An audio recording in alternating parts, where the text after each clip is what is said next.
Good afternoon students. आज हम करते हैं एक्सरसाइज 9.3 का fourth question. Prove that locus of pole of the tangent plane of the conicoid this with respect to this conicoid is the conicoid. Student, ये question बिल्कुल same question मैं आपको conic में करवा चुकी हूँ। देखो जरा ये statement, prove that locus of poles of tangent to the conic with respect to this conic is। Student, जब मैं आपको ये 9.3 का ये लास्ट क्वेश्चन जो मैं आपको करवा रही हूँ, इसको करने से पहले आप क्वेश्चन 1.4 का क्वेश्चन नंबर 7 पढ़ना और उसके बाद आप ये क्वेश्चन करना।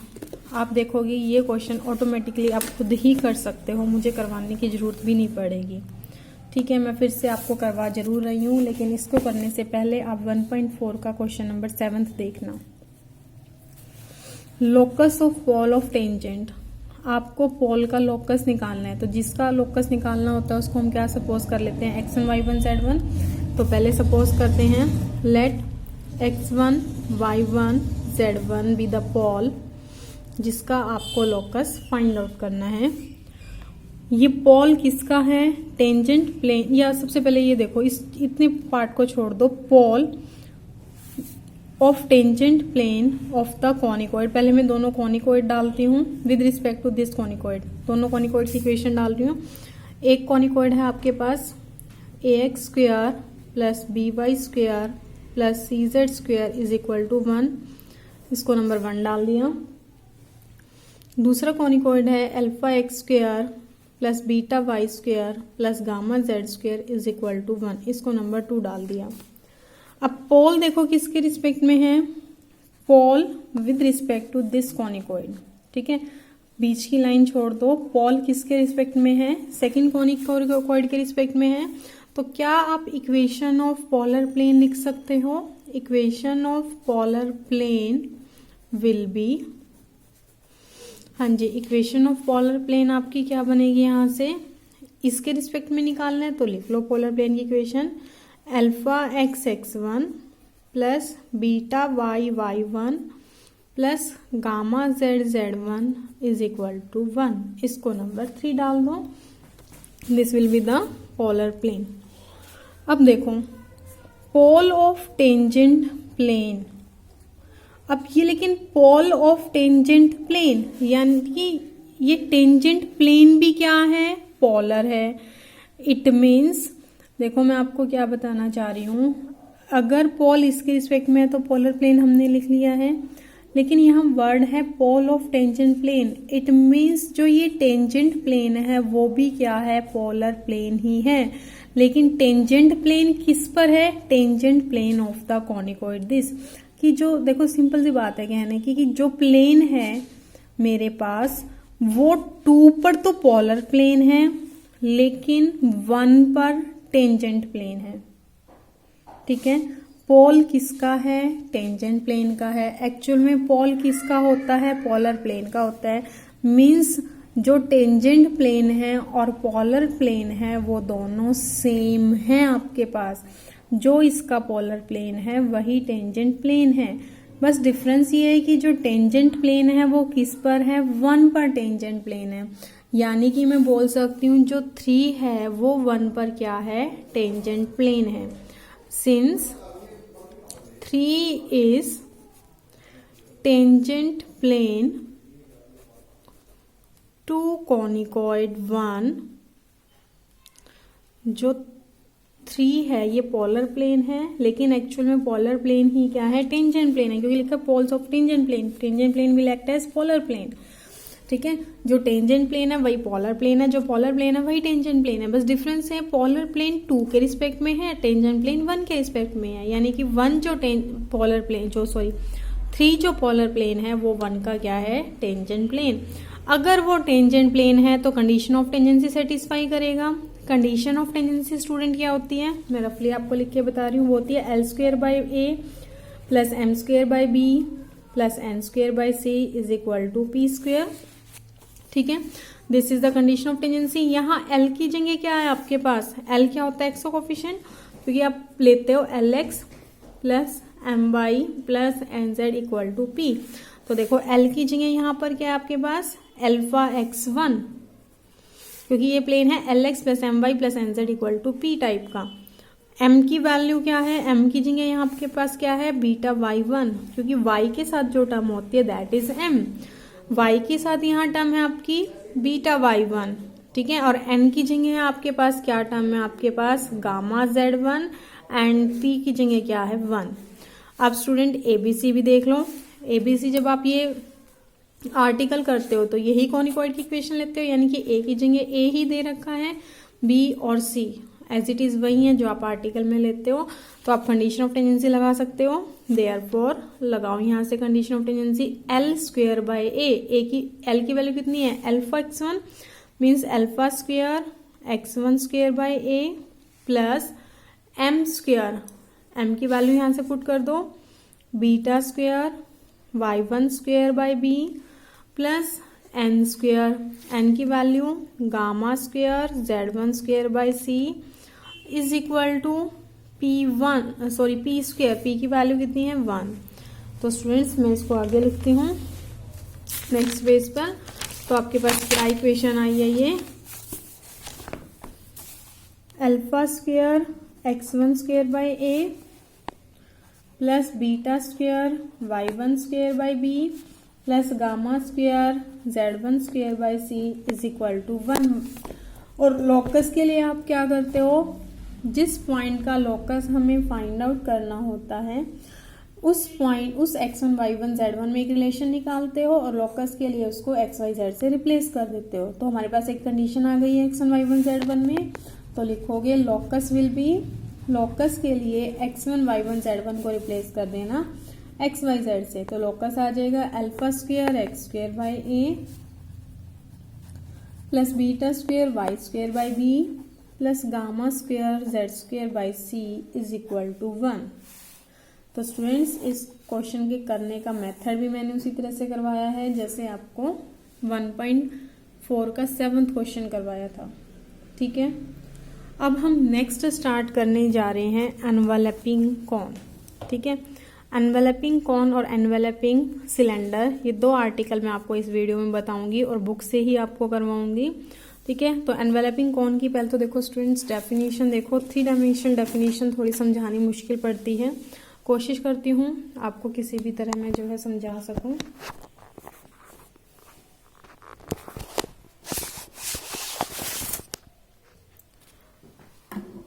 ये स्टूडेंट्स देखो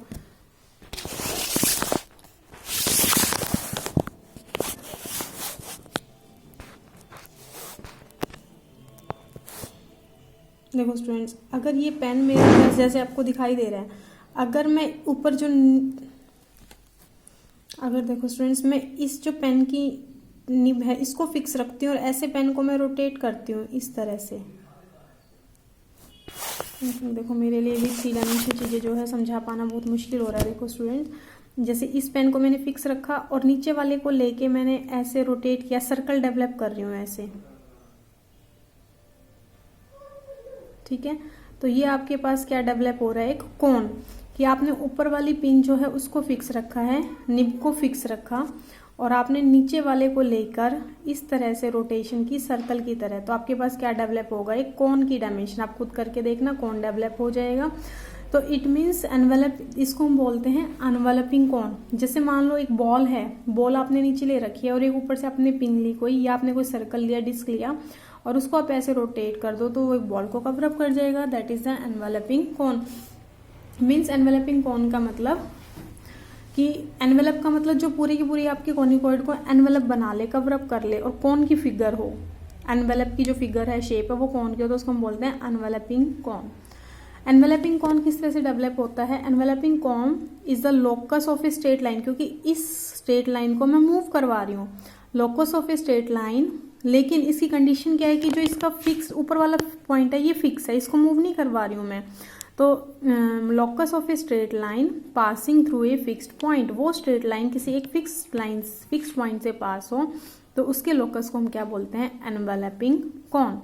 ऐसे स्टूडेंट्स, अगर मैं एनवेलपिंग सिलेंडर की बात करती हूँ, एनवेलपिंग सिलेंडर की बात करूँ तो देखो जिस तरह से हमारे पास ये लाइन है, इसको इस तरह से रोटेट करते चले जाओ ऐसे, ठीक है। जब मैं इस लाइन को ऐसे फिर ऐसे ऐसे सर्कल में रोटेट कर रही हूं, ठीक है, तो मेरे हिसाब से आप समझ गए होगे क्या डेवलप हो रहा है, एक सिलेंडर। ऐसी इक्वेशन एक डेवलप हो जाएगी, सिलेंडर की इक्वेशन डेवलप हो जाएगी। लेकिन कंडीशन क्या है, ये भी locus of a straight line है, लेकिन इसी कंडीशन क्या है कि जो स्ट्रेट लाइन है ये एक लाइन फिक्स लाइन के पैरेलल है। जैसे जो बीचों बीच जो मैं ऐसे ऐसे लाइन ले लूं, जैसे देखो मैं आपको थोड़ा सा और आपको बताती हूँ इसको क्लियर करके। जैसे देखो मेरे पास ये वाली लाइन फिक्स लाइन है, ठीक है, और ये जो ब्लू कलर वाली लाइन है इसको इसके चारों ओर ऐसे मूव करवा दूं। देखो ये वाली फिक्स लाइन ले लेती हूँ मैं, ब्लू वाली फिक्स लाइन है ऐसे, और इस ग्रीन पेन से मैं ऐसे मूव करवा करवा के इसको ऐसे मूव करवा करवा के सिलेंडर डेवलप कर लूँ तो एक सिलेंडर एनवेलपिंग सिलेंडर बनेगा। लेकिन इसमें डेफिनेशन क्या दूंगी मैं, locus of a straight line parallel to a fixed line. Fixed line क्या है आपके पास, ये जो ब्लू पेन है that is the fixed line. किसी एक फिक्स्ड लाइन के पैरेलल किसी लाइन की मूविंग होती है, लोकस निकाला जाता है, तो जो ज्योमेट्रिकल फिगर डेवलप होती है that is the enveloping cylinder. देखो स्टूडेंट, पहले तो मैं आपको इसकी डेफिनेशन बता देती हूँ। एनवेलपिंग कोन की डेफिनेशन देखो, enveloping cone is the locus of tangent line drawn from a given point two the surface. Locus of, जैसे ये कॉनिकॉइड है, ये पॉइंट है, ठीक है, यहाँ से आपने इसकी लाइनें ड्रॉ करी जो उसको कवर अप कर ली, लोकस ऑफ टेंजेंट लाइन है, लेकिन कंडीशन क्या है, फ्रॉम ए गिवन पॉइंट से पास होनी चाहिए। इस locus of tangent line drawn from a given point is the enveloping cone. ऐसे ही एनवेलपिंग सिलेंडर देखो, enveloping cylinder of the conicoid is the locus of tangent line. दोनों ही टेंजेंट लाइन, क्योंकि देखो जब मैं इस तरह से मूव करवा रही हूँ, दिस इज, ये आपका कॉनिकॉइड है, कॉनिकॉइड के ऊपर ये लाइन क्या बनेगी, पैरेलल बनेगी। इसी तरह ये भी कॉनिकॉइड है, ये लाइन पूरी पूरी ऐसे डेवलप करोगे तो ये फिर से इसका टेंजेंट लाइन बनेगी। Locus of tangent line to the conicoid drawn parallel to a given line या फिक्स्ड लाइन। अब इसकी इक्वेशन डेवलप करते हैं, और ध्यान रखना ये आगे भी आपकी बहुत ज़्यादा काम आएंगी। आगे भी सेम आपको मैं आगे जब चैप्टर करवाऊंगी उनमें भी आप खुद करोगे, मैं आपको बार बार नहीं करवाऊंगी, मेथड सेम रहेगा आपका। तो फर्स्ट हम करते हैं एनवेलपिंग कोन, इसको हम टेंजेंट कोन भी बोलते हैं। To find the equation of enveloping cone या tangent cone from the point x1 y1 z1, let this is the point x1 y1 z1, और ये आपने कॉनिकॉइड लिया, let this is the conicoid, this figure is the conicoid, this is the given point. इस point से आपको enveloping कोन find out करना है, तो आप क्या करोगे, इस पर ऐसे बहुत सारी टेंजेंट ड्रॉ करोगे, ठीक है। आई थिंक आपको जो है समझ आ गया होगा। 3 डायमेंशनल पिक्चर समझानी बहुत मुश्किल होती है, कि जैसे मान लो आपके पास यहाँ कॉनिकॉइड है, ये पॉइंट है, तो आपने इस तरह से टेंजेंट लाइन करनी है ड्रॉ, ऐसे कर करके टेंजेंट लाइन जो है इस तरह से ड्रॉ करनी है। तो करते हैं, let the given conicoid is ax square plus by square plus cz square equal to 1, number 1 दिया, and the given point is px1 y1 z1, ठीक है। Let q x y z be any point on a tangent from P to the 1. P से एक tangent draw करी, क्यों उस पे any point लिया, एक्चुअली मुझे करना क्या है, इसी का तो लोकस फाइंड आउट करना है मुझे, इसी लाइन का तो निकालना है मुझे लोकस, तो उस पे मैंने पॉइंट x1 y1 z1 ले, sorry point x y z लिया। इफ r डिवाइड्स, देखो कोई ना कोई ऐसा पॉइंट जरूर होगा जहां ये कॉनिकॉइड को टच करेगी। P पॉइंट से कॉनिकॉइड पर एक टेंजेंट लाइन ड्रॉ की, उस टेंजेंट पॉइंट पर, टेंजेंट लाइन पर एक पॉइंट लिया मैंने q x y z, कोई ना कोई एक ऐसा पॉइंट जरूर आएगा जहां पर ये कॉनिकॉइड को टच करेगी, उस पॉइंट का नाम दिया मैंने r। और सपोज किया कि जो ये R पॉइंट है इस लाइन PQ को k:1 की रेशो में डिवाइड कर रहा है, ठीक है, ये सपोज किया है। If R divides PQ in the ratio k:1 then the coordinates of R। देखो जैसे आप 12th क्लास में निकालना सीखा हुआ है, बिल्कुल उसी तरह आपको निकालना है। PQ, P के कोऑर्डिनेट हैं x1 y1 z1, Q के coordinate x y z and R के कोऑर्डिनेट्स आपको फाइंड आउट करने हैं, k:1 की रेशो में डिवाइड हो रहा है। तो कर लो फाइंड आउट। क्या आएंगे, k x plus x one upon k plus one या वन प्लस के, इसी तरह से k y plus y one upon one plus k z plus z one upon one plus k. अब जो ये point are आया है ये आपका कॉनिकॉइड पर लाई कर रहा है, तो इसको सेटिस्फाई करेगा। तो since this point lies on the conicoid one, therefore x की जगह ये पॉइंट पुट कर दो, वाई की जगह ये पॉइंट पुट कर दो, जेड की जगह ये पॉइंट पुट कर दो। तो देखो क्या इक्वेशन बनेगी, ए ये पॉइंट पुट किया, x square plus b y square, y की वैल्यू पुट करी, plus c z square value put करी इक्वल टू 1।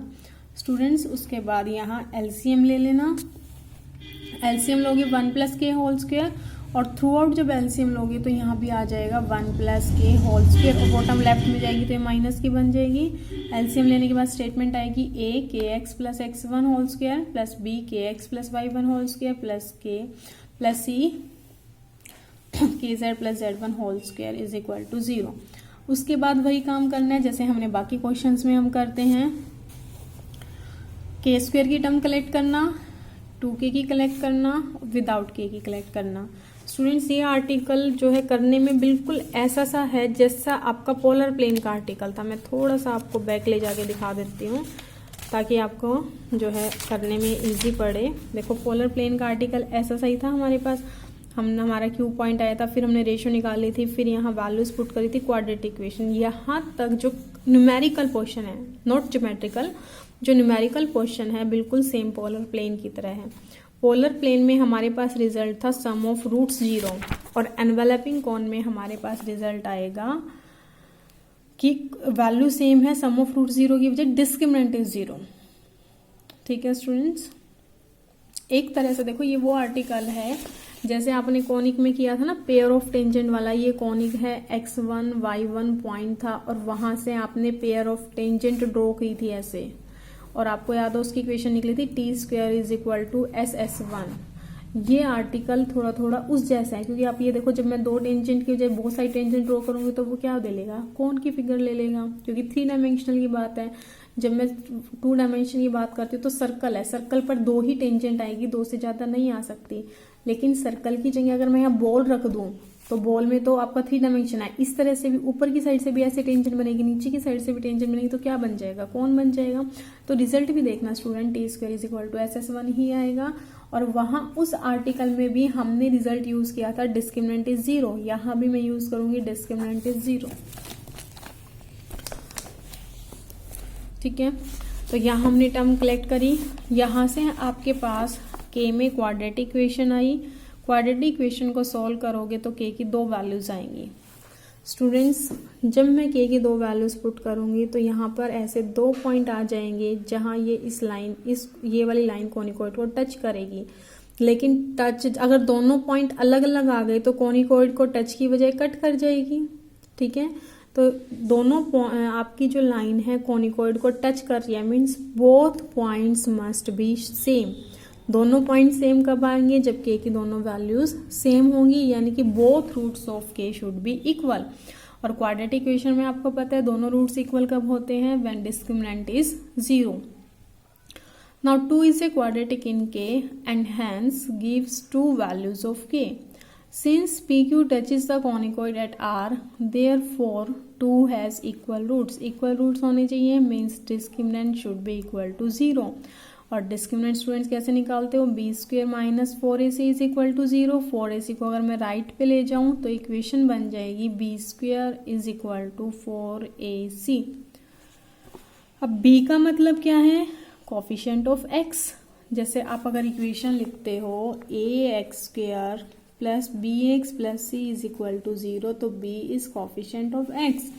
यहाँ x की जगह k का कोफिशिएंट लेंगे, k का कोफिशिएंट का स्क्वायर करो, 2 का square 4, and this is ax x1 plus by y1 plus cz z1 minus 1 का whole square, this is the left hand side is equal to 4। a का मतलब कोफिशिएंट ऑफ एक्स स्क्वायर की जगह यहाँ के स्क्वायर आपको दिख रहा है, तो क्या आ जाएगा ax square plus by square plus cz square minus 1 into c का मतलब constant term, this is the constant term, ये पूरी आपकी टर्म आ जाएगी। 4 से 4 कैंसिल हुआ, फिर देखो क्या किया हुआ है, इस टर्म को लेफ्ट पे लिखा हुआ है और लेफ्ट वाली टर्म को राइट पे लिखा हुआ है। और स्टूडेंट ये क्या आपको क्या दिख रही है, कॉनिकॉइड की equation, ax² plus by² plus cz² -1, this is s। और xyz को x1 y1 z1 से रिप्लेस कर दो तो this is s1 is equal to, और ये टेंजेंट की इक्वेशन है, टेंजेंट की इक्वेशन आप इसी तरह से लिखोगे, ये कॉनिकॉइड है तो ax x1 plus by y1 plus cz z1 -1, ठीक है। तो ये आपकी टेंजेंट की इक्वेशन है, तो इसको क्या लिख सकती हूँ मैं, s1 is equal to t²। और यही आपके पास equation of pair of tangent था 2 डायमेंशन में। तो स्टूडेंट्स याद रखना, जो एनवेलपिंग कौन है वो पेयर ऑफ टेंजेंट्स वाले आर्टिकल के रिजल्ट्स की तरह है। वहां पर हमने डिस्क्रिमिनेंट को 0 पुट किया था, यहाँ भी डिस्क्रिमिनेंट 0 पुट होगा। लास्ट रिजल्ट वहां भी t² is equal to SS1 था, यहाँ भी आपका t² is equal to SS1 है। अब मैं आपको नेक्स्ट आर्टिकल और साथ साथ बता देती हूँ, एक्सरसाइज के क्वेश्चन नेक्स्ट वीडियो में बताऊंगी आपको। नेक्स्ट आर्टिकल है अनवेलपिंग सिलेंडर। डेफिनेशन में आपको पहले बता ही चुकी हूँ। To find the equation of enveloping cylinder of the conicoid, ये कॉनिकॉइड है ax² plus by² plus cz² equal to 1, this is the conicoid whose generator are parallel to the line. देखो ये एक्सीज ऑफ सिलेंडर दे रखी है, x/l, y/m, z/n। जो generator है, generator का मतलब जो सिलेंडर को डेवलप कर रहा है, मीन्स ये जो आपके पास इस तरह से इसके पैरेलल, इस जो एरो वाली लाइन है इसके पैरेलल जब आप मूव करवाओगे ऐसे सर्कल फॉर्म में, that all are the generators. Generators इस लाइन के पैरेलल हैं, ठीक है। तो करते हैं, the given conicoid is, conicoid को नंबर 1 दिया, गिवन लाइन को नंबर 1 दिया। अब एक एनी पॉइंट जो आपको जनरेटर निकालना है, जनरेटर की इक्वेशन निकालनी है, सिलेंडर एनवेलपिंग सिलेंडर की इक्वेशन निकालनी है। जनरेटर के ऊपर एक पॉइंट लिया px1 y1 z1। अब equation of line through the point px1 y1 z1 and parallel to the line 2 is. अब एक ऐसी लाइन की इक्वेशन मैं लिखने जा रही हूं जो इस पॉइंट P से पास होगी, ऐसी लाइन की इक्वेशन लिखने जा रही हूं जो इस P पॉइंट से पास हो जाए और गिवन लाइन के पैरेलल हो। आपको पता है लाइन की इक्वेशन लिखने के लिए 2 चीजें चाहिए होती हैं, एक पॉइंट और डायरेक्शन रेशियोज। पॉइंट आपके पास है x1 y1 z1, तो x minus x1, y minus y1, z minus z1, और डायरेक्शन रेशियोज। जब ये लाइन इस एक्सिस की लाइन के पैरेलल हैं, इसकी डायरेक्शन रेशियोज LMN है। आपको पता है पैरेलल लाइंस की डायरेक्शन रेशियोज सेम होती हैं, तो इस लाइन की डायरेक्शन रेशियोज भी क्या आ गई, LMN। Now line 3 is tangent to the conicoid, ये लाइन इस पर टेंजेंट है, तो इस पर एनी पॉइंट निकाल लो, इसको इक्वल टू आर सोच के, सॉरी सपोज करके।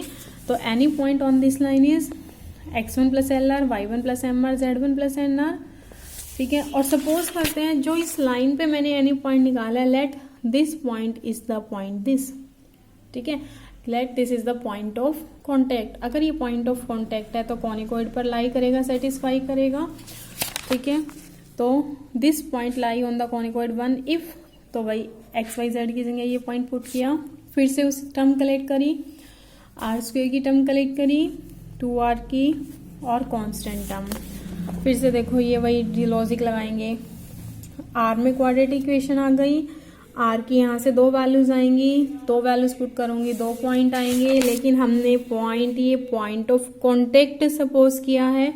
आपको पता है अगर ये 2 पॉइंट्स आ गए तो ये लाइन इसको टच करने की बजाय 2 पॉइंट पर कट कर जाएगी। ये लाइन इसको, कॉनिकॉइड को इस पॉइंट पर टच जब करेगी जब ये दोनों पॉइंट सेम आ जाए, और दोनों पॉइंट सेम आने का मतलब both values of R should be equal, ठीक है। तो let line 3 touches the conicoid 1, therefore 4 has equal roots, और इक्वल रूट्स कब होते हैं, when discriminant is equal to 0, that is b² is equal to 4ac। b मतलब coefficient of x या coefficient of r का कोफिशिएंट 2² 4, और फिर ये पूरा पूरा लिख दिया, इज इक्वल टू 4 ये 4, a मतलब coefficient of r square, c मतलब कांस्टेंट टर्म।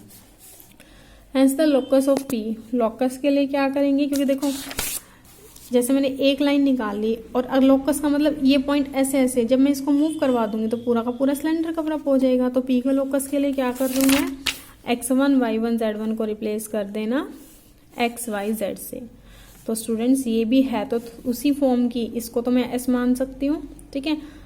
इसको थोड़ी देर के लिए मानती हूँ, फिर आपको बताती हूँ s1 is equal to T square. देखो विच लिखा है ना, the equation of cylinder can also be written as, इसको जस्ट याद करने का तरीका है, बाकी एग्जैक्ट यही फॉर्म नहीं है। s1 equal to T square where लिख दिया, s आपके पास ये है, s1 ये है, t है। देखो मैं याद रखने का बताती हूँ कैसे याद रखोगे। आपकी इक्वेशन ऑफ सिलेंडर इसी फॉर्म की है जैसे इन्वेलपिंग कोन की होती है, s1 equal to T square, लेकिन डिफरेंस क्या है, s1 में पॉइंट x1 y1 z1 की जगह lmn आएगा और कांस्टेंट टर्म नहीं आएगी। जैसे देखो ये आपके पास s है, अगर मैं x y z को lmn से रिप्लेस कर दूं और कांस्टेंट टर्म हटा दूं तो क्या टर्म बनेगा, al square plus bm square plus cn square. देखो ये टर्म आ जाएगी। इसी तरह जो टेंजेंट की इक्वेशन आती है उसमें x1 y1 z1 की जगह lmn लिख दो और कांस्टेंट टर्म हटा दो। देखो आप लिखते हो ax x1 तो आएगी axl plus bym plus czn, इसको हटा दो तो ये आ जाएगा t। तो ध्यान रखना स्टूडेंट, जब मैं एनवेलपिंग कोन लिखूंगी ss1 equal to T square तो वही सिंबॉलिकली रिप्रेजेंटेशन है जो आप अभी तक करते आ रहे हो, लेकिन जो एनवेलपिंग सिलेंडर में लिखूंगी उसके अंदर ss1 equal to T square में s1t का मतलब है 1 का मतलब है xyz नहीं lmn आएगा। मतलब जैसे हम x1 y1 z1 करते हैं, x1 y1 z1 की जगह lmn आना है और कांस्टेंट टर्म नहीं आनी। ठीक है स्टूडेंट्स, एक चीज़ का और ध्यान रखना क्योंकि आगे मैं एनवेलपिंग सिलेंडर का आपको पूरा का पूरा एक चैप्टर भी करवाऊंगी। ये जो रिजल्ट है ss1 equal to T square, ये ओनली सेंट्रल कोनिकोइड के केस में है जहां सेंटर 0 0 हो, क्योंकि जब मैं सिलेंडर का चैप्टर करवाऊंगी तो वहां पर ऐसी इक्वेशंस दे रखी होगी जिसका सेंटर 0 नहीं होगा और आप ये रिजल्ट लगा दोगे ss1 equal to T square तो आपका जो है आंसर गलत आएगा। फिर आप कहोगे कि हमने तो वहां पर रिजल्ट किया था ss1 equal to T square, ये तभी लगाओगे जब सेंटर आपका 0 हो, यानी कि सेंट्रल कोनिकोइड हो, अदरवाइज नहीं लगाओगे। अदरवाइज तो वहां पे जब हम क्वेश्चन करेंगे तो बिल्कुल आर्टिकल की तरह करेंगे। ठीक है स्टूडेंट्स, अब मैं आज एक्सरसाइज के क्वेश्चन आपको नेक्स्ट वीडियो में बताती हूँ।